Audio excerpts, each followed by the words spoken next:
12th. We're broadcasting live via Microsoft Teams live event, also on BCTV as well as Facebook and YouTube Live.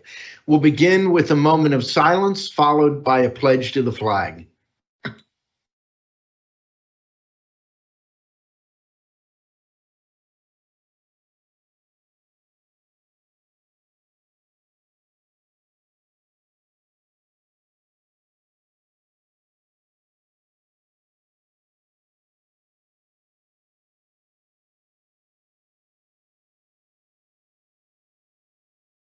I pledge allegiance to the flag of the United States of America and to the republic for which it stands, one nation, under God, indivisible, with liberty and justice for all.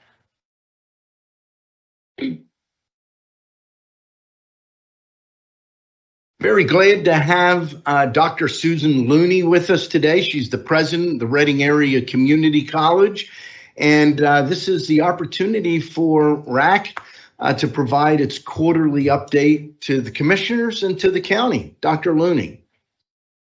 Thank you. I'm going to make sure her mic's on.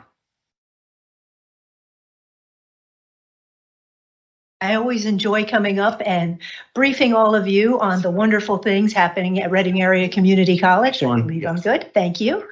I think everyone knows, but it's always a wonderful reminder to share that Reading Area Community College is the largest higher education institution in Berks County. We have over 8,500 students. That includes our GED, our English as a second language students, 40 degree programs that all transfer seamlessly to four-year university partners, as well as our workforce training that we do in the Schmidt Training and Technology Center. I am extremely pleased since one of our biggest projects currently is renovating White's Hall to create a White's Healthcare Pavilion, which will allow us to almost double our enrollment in the critical needs of healthcare, such as nursing, respiratory therapist, medical lab technician, histotechnician, and then our short-term training programs such as certified nursing assistant, phlebotomy. We will also be able to create about 9 new programs that are in high demand. We are working closely with the hospitals in the area to discuss what their needs are, and we are doing everything we can to very quickly make sure that we fill those needs. The best news of all about that is that our nursing students who graduated this year have successfully passed the state boards, the NCLEX exam, at a 100% pass rate. Congratulations. Thank you very much. That might sound, okay, well, I would expect most to pass at 100, but nationwide, there are only about 24 schools throughout the country that pass at 100%. So we're extremely proud of the faculty and staff and of course the hard work of the students for that number. Just a few other things occurring at RAC. We recently went to Washington, D.C. and were recognized by an organization called Excellencia in Education, which focuses on Hispanic schools, HSIs, Hispanic Serving Institutions, which RAC is one of. We're one of 2 in Pennsylvania. And we were recognized for the great work we're doing in our early childhood education programs. Those are for the pre-K through 4. We are teaching the teachers, and that is, of course, another shortage that is nationwide problem of not having enough educators. So we were recognized for having embedded tutors in those courses to help the Latino students make sure they are successful. And then last, we were recently recognized with the very prestigious Bellwether Finalist Award that recognizes great works in community colleges throughout the country. And we were recognized for the work we're doing at the Schmidt Training and Technology Center. At the Schmidt Training and Technology Center, we have partnerships with over 200 businesses and industries, and our job is to make sure that their incumbent workers are upskilled and also to ensure that there is a pipeline of well-trained, well-skilled employees ready to fill the very large number of manufacturing vacancies. So we're trying to do it all, and I think we are being extremely successful. It's been another great year at RAC, and we just like to update all of you and thank you so much for your support. We really appreciate it. I'm happy to answer any questions. Any questions, comments? No questions, but just wanted to comment on the great work RAC is doing, recognized nationwide for the different programs. So congratulations. I know we were speaking earlier this week, and the early childhood education program that you were recognized for, that's a program that RAC actually put together. Yes. It wasn't brought in from somewhere else. It was a program that was put together. So hopefully that will be used as a best model, best practices for other educations, institutions of higher education as well for this. So congratulations on the great work that you're doing here and for the citizens of Berks County and Reading. Wonderful. And you mentioned the using it as an example. Both Houston Community College and Austin Community College have reached out to us to set up meetings to learn exactly what we have done to be so successful. So we truly are a best example in the nation. And just this past summer, Commissioner Leinbach and I were at the National Association of Counties, the annual conference, and was in Austin. And as part of the Community Economic and Workforce Development Committee, I had the opportunity to visit the Austin Community College, which is huge. It's an old mall that was converted into the community college. Now I understand that covers 5 counties there, and they are also a taxing authority. So they have plenty of funds to do the work that they need to be done there. So, but yeah, great job. Thank you so much. And again, we appreciate your support. So just quickly, I was so happy to be able to come on campus. Even though we drive past often and see the wonderful signage and placemaking that is really looking nice at the gateway into the city in West Reading. So that is getting noticed. And you continue to get noticed. So thank you for shining that light and beacon on what Greater Reading has to offer right here. I think that what was really funny to me is I came in on the visit last week and I said, oh, I'm here for, I know this is an open enrollment day, and so courteously you smiled and you said every day is open enrollment day.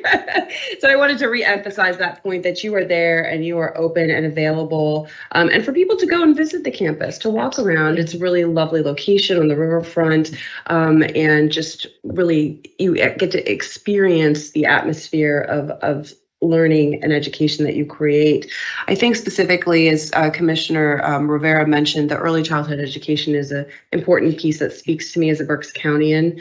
Clearly, early childhood education is critical with having a 5-year-old. I understand that need, but also the fact that you're teaching teachers your work towards a program that is going to emphasize obtaining the certification for more qualified early learning centers is critical. And I want to continue to advocate for that because that's affecting our teachers, it's affecting our workforce, and it's affecting our youth, which will be our future. Absolutely. So keep up the good work, and thank you so much. Thank you. I appreciate that, Commissioner. Thank you very much, Dr. Looney. Ken, thank you for being here as well. We do very much appreciate the work that RAC County. Thank you so much. Appreciate your time. Are there any additions or corrections for the October 5th meeting minutes? Here.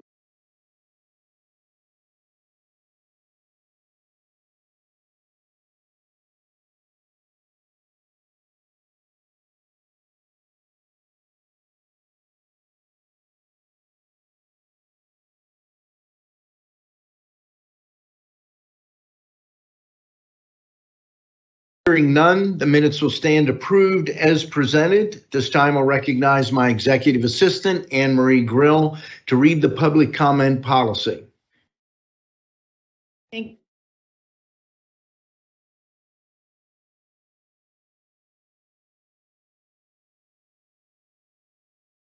Any comments without name and municipality will not be considered.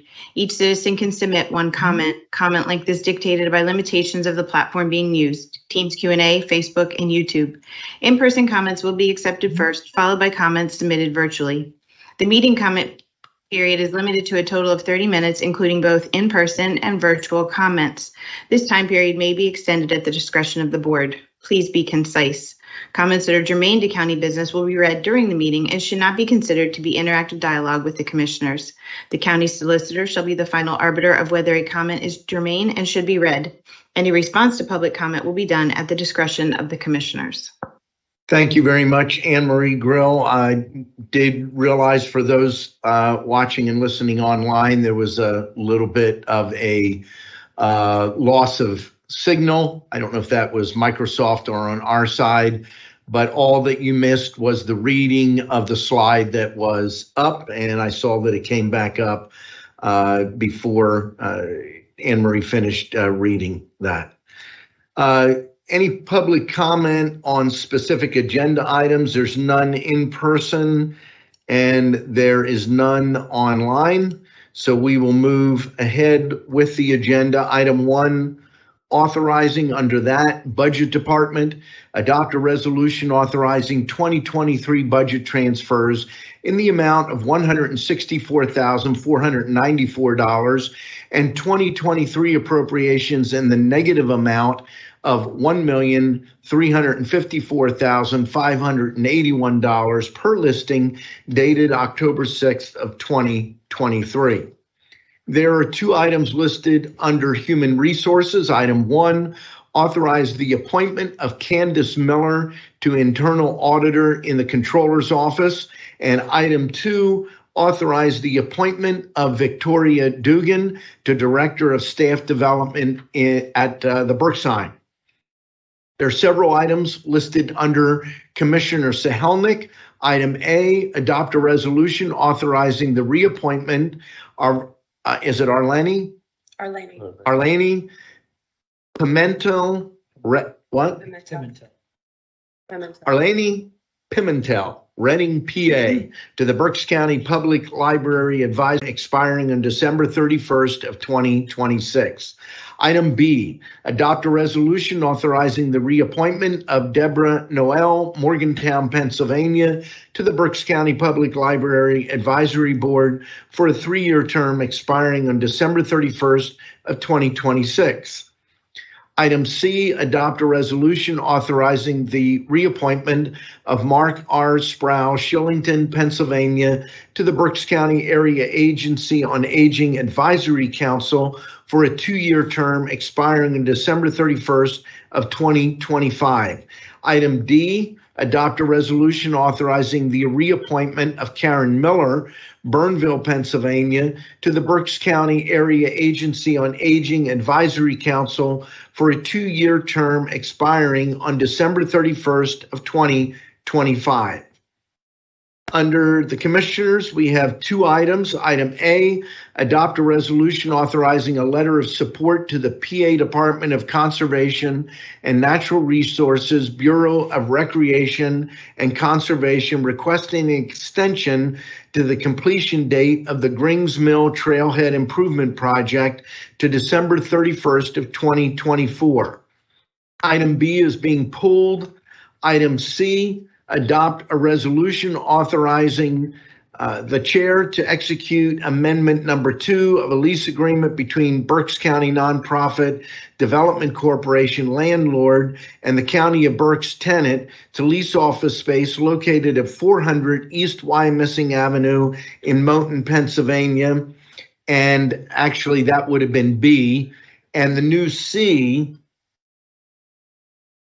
is enact an ordinance approving a project of the Reading Regional Airport Authority and authorizing the incurrence of lease rental indebtedness of the county in a maximum principal amount of $20 million and the execution and delivery of a guarantee agreement pursuant to which the county will guarantee payment of the principal of and interest on the Reading Regional Airport Authority's Guaranteed Airport Revenue Bonds, Series 2023, I have trouble reading this. It just went small on me. 2023, such other documents and agreements necessary in connection with the execution of the guarantee agreement and the series of 2023 bonds. Item 2, a motion to authorize execution of contract agreements and amendments as set forth on the contract agenda listing dated October the 10th of 2023. There are 5 contracts. There's 1 with CareerLink, 2 with Children and Youth Services, 1 with Information Systems, and 1 with Mental Health and Developmental Disabilities. Item 3, a motion to authorize execution of the payments and electronic transfers for the week ending October the 12th of 2023. Motion to approve the agenda as presented, except pulling item 345.2023 from the agenda. Second. The motion has been made and seconded. Is there any discussion? Hearing none, all those in favor signify by saying aye. Aye. Opposed? The motion is carried. We'll move now to reports of Treasurer and Controller. We'll begin with our Treasurer's report. And in lieu of our acting county treasurer, we have our Deputy Treasurer, Linda Weaver. Linda. Good morning. Good morning. Good morning. We have an opening balance of $240,503,500.91. We have a balance to clear of $6,933,532.55, leaving us with a balance of $233,569,968.36. Thank you very much, Linda. We'll move now to our County Controller, Sandy Graffius, with the Controller's report. Good morning, gentlemen and ladies. Total accounts payable, $9,123,333.34. We have a payroll this week of $4,913,700.30 for a grand total of $14,037,033.64. The end. Thank you very much, Sandy. We'll turn now to Kevin Barnhart for our Chief Operations report. Thank you, Commissioner Leinbach. On behalf of our COO team, which is 6 of us and 1 Braves fan, go Phillies. Very good. Happens to be a Brave fan among us, so. Yeah. Well, Ravens Jonathan's not sure. Sport. Yeah. Very good. With that, we'll move to the Commissioner's reports, and we'll begin with Commissioner Michael Rivera. Thank you, Commissioner Leinbach. Just a few items on my list today. This Saturday is the Western Berks Fire Department Annual Fire Prevention Open House. It's from 10 a.m. to 2 p.m. at the fire station on Stitzer Avenue in Warnersville. They'll have fire trucks and fire-related education there. We're going to showcase the local police department, EMS, and other community groups will be there as well. So again, this Saturday from 10 to 2 p.m. at the Warnersville station on Stitzer Avenue in Warnersville. Also, this Monday is the 22nd Annual Silent Witness March and Dedication. This is run by Safe Berks on a yearly basis, and it is a visual moment to honor those lost to domestic violence homicide in Berks County. So if you are able to join us, I will be there. It will be Monday. We will be meeting at 11 a.m. at Safe Berks, which is located at 255 Chestnut Street in Reading. At 11:15, the march goes to RAC, the Miller Center at RAC. And then at 12 noon, there's a silent witness dedication with lunch to follow. This is extremely important. This is specifically for those who lost their lives related to domestic violence, but domestic violence is shown in many ways, not just in physical abuse. Domestic violence is shown in mental abuse, emotional abuse, physical abuse, in so many, many different ways. So it's important that we take some time to educate ourselves what domestic violence is, who can suffer from domestic violence. Many times we also look at that it's women who suffer from domestic violence.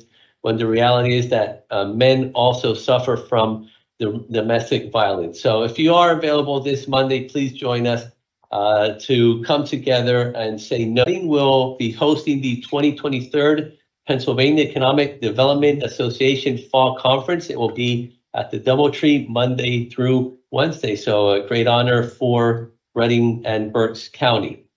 And just a few items around the public library system, the Berks County Public Library System. The library system added 30 new books in Braille.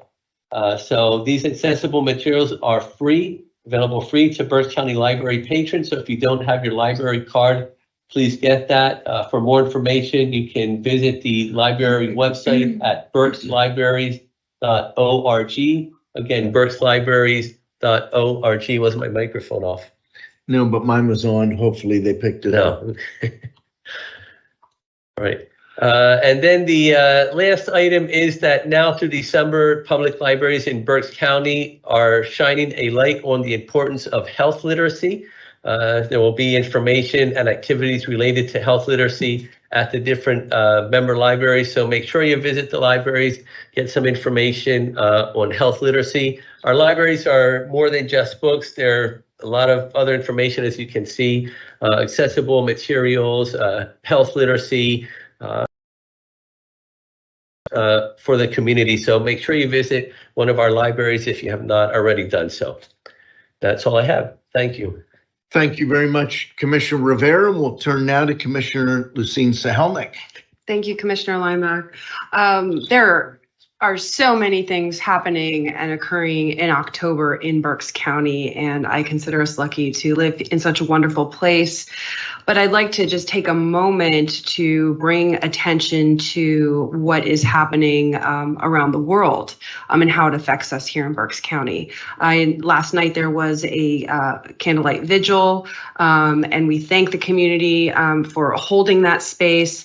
And I just want to draw attention to the continued conflicts that affect many Berks Countians in their roots. Me, for example, I'm heightened and aware of the conflicts that are going on in Nagorno-Karabakh, which is over by Armenia and Azerbaijan, which is where I'm from.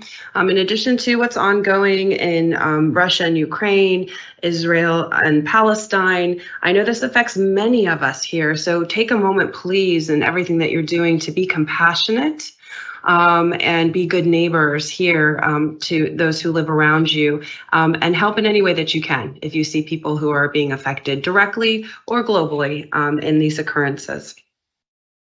I want to then also not spend time talking about the libraries because we did that, but we were also able to go to a Farm to Fork fundraiser, which is something that I love to do. I've long supported the Berks Agricultural Resource Network and our agricultural community. This week we were able to go to a hosted dinner, which was locally sourced, which is always critical, and bringing people together to celebrate in different parts of our community. This was in Bern Township, Upper Bern. Upper Bern or Bern? Burnville. It's Burnville. Burnville. And we were at the tree farm up there, and it's just a lovely time to get together and be together, celebrate our agricultural community. We also, I just want to take a moment to congratulate the city of Reading. We're celebrating the City Revitalization Improvement Zone that authority will be reestablished. That opens opportunity here for us in Greater Reading. So we look forward to continue to support that. And also just, I think Commissioner Lineback will speak to this, but just a reminder of where the bill is in terms of moving the 2024 primary date. It is now back in the hands of the Senate for consideration. So if you're following that, that's just a quick update on what's happening there. I always like to talk about what is happening with our parks and recreation. So you can always go online and visit our guide, but we have some ongoing events in October, October 14th. Let's see. Yes, we've got a trail challenge guided hike in the Berks Leisure area. October 15th, we have geocaching 101. If you have no idea what that means, look it up. It's kind of fun. And then, of course, you can read with a ranger for a spooky season story on Tuesday, October 17th at 10 a.m. So fun for all ages. And just a reminder that Fall Fest is coming up Saturday, October 21st.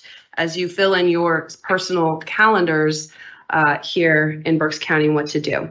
Last but not least, I do want to spend a moment to talk about leaves in our lawns and remediation. I came across this and I thought it might be pertinent because some of us are experiencing leaves falling in our yards. And just the recommendation that you might want to consider leaving the leaves where they are and how that's really good for the environment and the habitat. You can mulch over them with your lawnmower, and it will continue to be a sustainable approach to help our earth continue to survive. So you may not have to go out and rake and put them in bags and put them out front. Maybe consider leaving some of those leaves on your grass and yard areas. Thank you, everybody. Thank you very much, Commissioner Sahelnick. I also want to focus a little bit on the barn event this past week. Barn, the Berks Agricultural Resource Network, had a great event. The food was all provided by local producers, some farms, some local, I don't want to call them processors, but people that provided different meats, vegetables, etc. But all of the food was made by Will and Kelly Smith. They are from Center Township. They have a CSA that is called Deep Roots Farm. I've known Kelly since she was a little girl, and I'll tell you what, it was absolutely a home run, to play on the baseball theme, but a great time. And it was at a place called Reinhardt's Barn outside of Burnville. Great venue, a barn. It's not all mortise and tenon. Most of it is. It's a new barn, and it's designed to be a venue, weddings, and various types of events. It was really a great time. A couple other things. Tomorrow morning, the Berks County Library will be launching a story walk at the Berksheim. I know that I'm going to be there. I don't know if my colleagues are going to be there as well. The Berks County Library System has done this at some other places. I think most recently the one I attended was at Berks Nature. So this should be a great addition for the Berksheim. On Saturday, there's an Alzheimer's walk, weather permitting.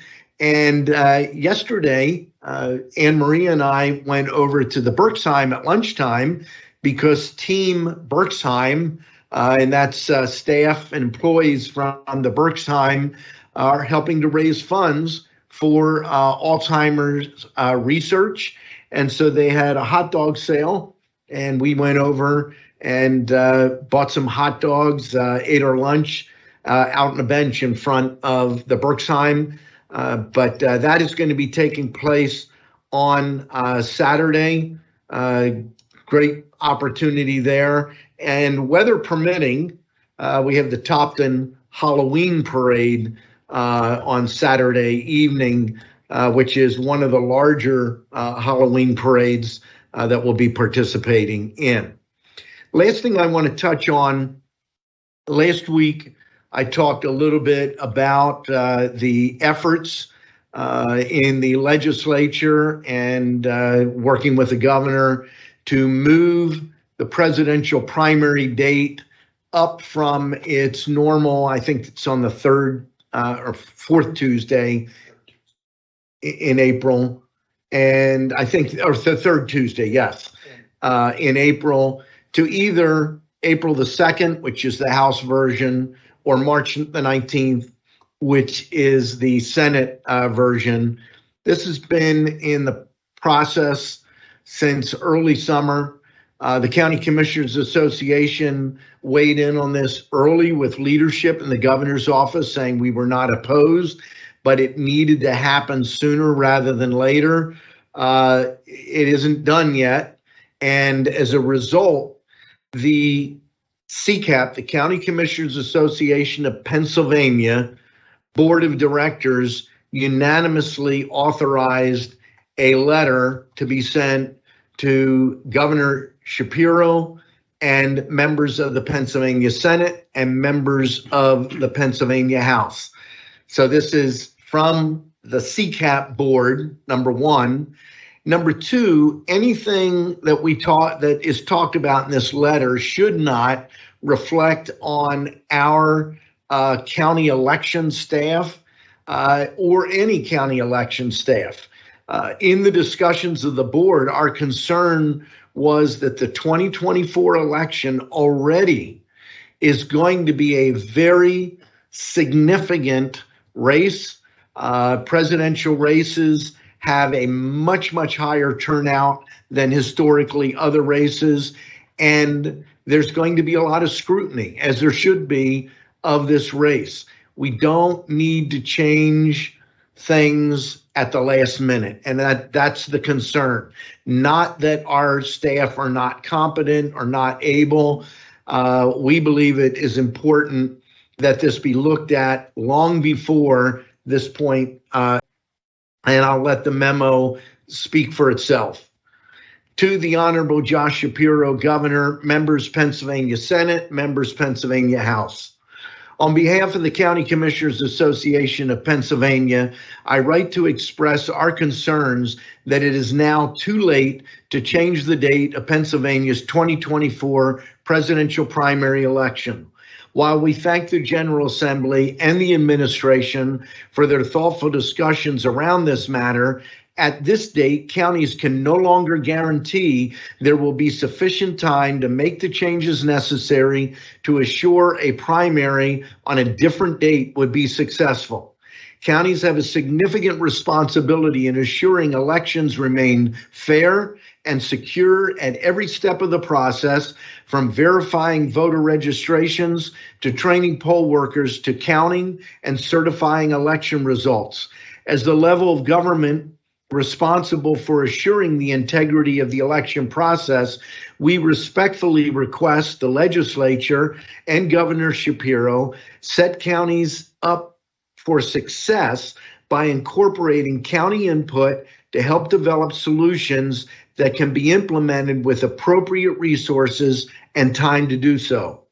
We are now less than 5 weeks away from the November general election, which, while not garnering as much attention as a presidential election, are just as time sensitive to prepare for, if not more so, given the number of races on the ballot.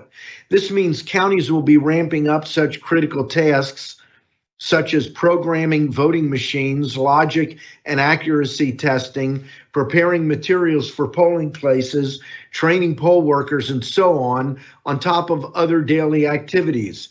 There is simply not enough time to handle the tasks associated with moving the 2024 presidential primary, much less contemplate adding those tasks as we prepare to administer the November election. Polling locations. For instance, counties will have to reschedule more than 9,000 polling places less than 6 months before the primary election, when they are typically contracted a year or more ahead of time. Many counties leverage their local schools as polling places because they meet ADA accessibility requirements and are convenient to voters. To minimize potential security issues, those schools often schedule in-service days on election so that students are not in the building. By the time legislation to change the presidential primary date could make it to the governor's desk, schools will be well into their academic year and will need to contemplate changing their calendars mid-year if they want the 2024 primary date to remain an in-service day. Other locations may also have events scheduled on the new primary date, causing counties to scramble to find alternatives. If polling locations have to be moved, counties need as much time to communicate that to voters ahead of time as possible to minimize voter confusion, something that will be particularly important to avoid in what is certain to be another high-profile, high-stakes presidential year. poll workers. Each of those polling places also requires a number of volunteers, which means counties are facing the additional burden of rescheduling tens of thousands of poll workers. Many of these volunteers are long time and put the date on their calendars in advance, scheduling vacations and other obligations around elections. It is not out of the realm of possibility that at least some of the poll workers counties rely on will no longer be available if the 2024 primary date is moved. So again, the more advance notice counties are able to provide and the more time they have to recruit additional volunteers, the better. Staffing impacts. With the challenges related to the increased workloads and confusion around the implementation of Act 77, the COVID-19 pandemic, and the generally negative atmosphere our election staff now face on a daily basis from the public, we've seen unprecedented turnover among our election staff, in the past few years. By trying to change the 2024 presidential primary at this late date, we are putting ourselves at risk of having another layer of controversy placed on the 2024 election, as anything that doesn't go perfectly will be used to challenge the election process and results. This will add even more pressure on counties and election staff, and to put our staff under additional pressure will not help our counties retain them. While it is far too late to consider changes to the 2024 presidential primary, we urge the General Assembly and the governor to continue these conversations to get any changes for 2028 and beyond in place now. That way we can avoid finding ourselves in this such situation again in 4 years, working together to craft good legislation for which counties will have ample time to prepare. We thank you for your attention to these comments. If you have any questions or would like to discuss further, please do not hesitate to contact me at lschaefer@pacounties.org and a phone number. It's signed Lisa M. Schaefer, Executive Director of the County Commissioners Association of Pennsylvania. Those are my comments for today. And with that, we'll move to any row officer comments. Hearing none, we'll move to, Sandy Graffius. Sandy. Honest to goodness, Christian, I'm so glad you went through all that. People have no idea the amount of planning that goes on getting locations and people to work the precincts. And without you explaining that, it seemed like such an easy fix to just switch it to another date. Thank you for going over that. You're very welcome, and it was written much better than I could have said it myself.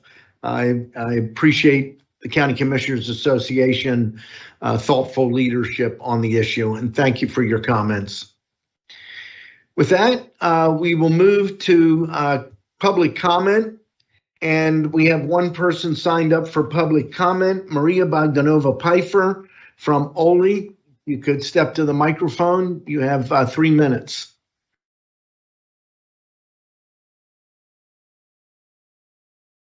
Maria Bogdanova-Pfeiffer, Ole Township. I'm coming to as a result of public hearing that took place last week. As a matter of fact, also today is National Farmers Day.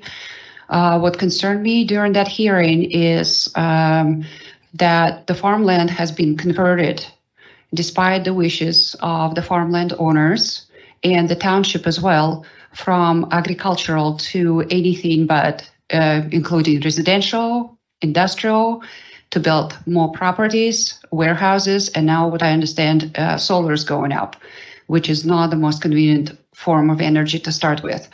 What I find concerning is that Commissioner Leinbach, I know you going in your campaign and you're saying how many acres have been preserved under your leadership. I also find that there's a lot of acres have been converted into the industrial under your leadership, including warehouses that ironically went in the Hamburg Township the most, where you reside.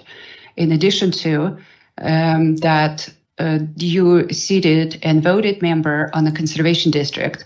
And it's my understanding that the board members at the conservation districts are getting appointed by the commissioners. So that's a conflict of interest at minimum.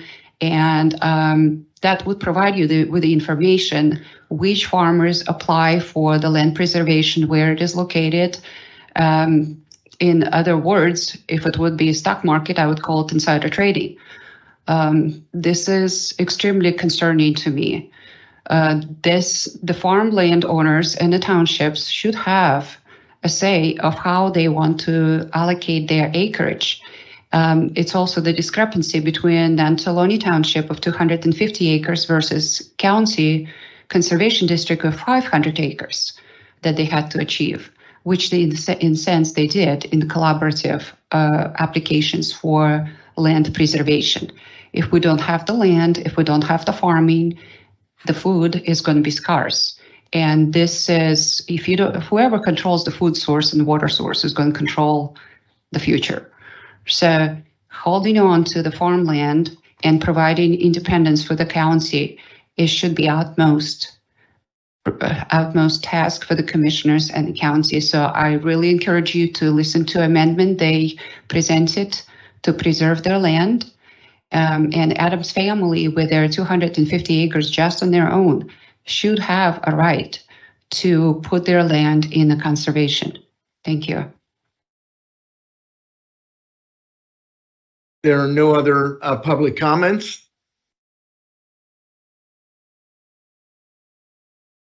What's that? Okay. Motion to adjourn. Second? I didn't make a motion. I asked for a So- motion. I was wondering that was on, but. Would somebody like to make a motion to adjourn? Make a motion to adjourn. I'll second. The meeting is adjourned.